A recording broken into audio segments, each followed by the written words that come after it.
Hello दोस्तों, नमस्कार। स्वागत है आपका हमारे चैनल में। तो आज हम आपको बताएंगे सुपर मीटियोर 650 रॉयल इनफील्ड के रियर ब्रेक नॉइज़ और रियर ब्रेक पैड के बारे में। तो अभी हम चलते हैं ये गाड़ी की तरफ। हम आपको बताएंगे ये इसके पिछले ब्रेक पैड के बारे में क्या आवाज़ें आती हैं, किस तरह की आवाज़ें आती हैं। अगर आपको गाड़ी चलाने में पिछले ब्रेक से आवाज़ आ रही है तो आप सबसे पहले इसका ब्रेक पैड चेक करें। सबसे पहले ब्रेक पैड, जैसे सुपर मीटियोर में ये प्रॉब्लम बहुत सारी आ रही है। मेरे कस्टमर हमारे यहाँ आते हैं, उनकी अधिकतर प्रॉब्लम यही आती है कि पिछले ब्रेक से आवाज़ आ रही है, पिछले ब्रेक से आवाज़ आ रही है।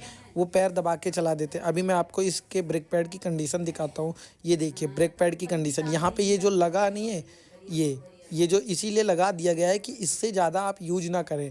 अगर आप इससे ज़्यादा यूज हो रहा है तो ब्रेक की आवाज़ आएगी ही। इसमें आपको ब्रेक पैड तुरंत रिप्लेस कर देना है। ये दिखाते हैं हम आपको। ये देखिए नया ब्रेक पैड लगा दिया गया है।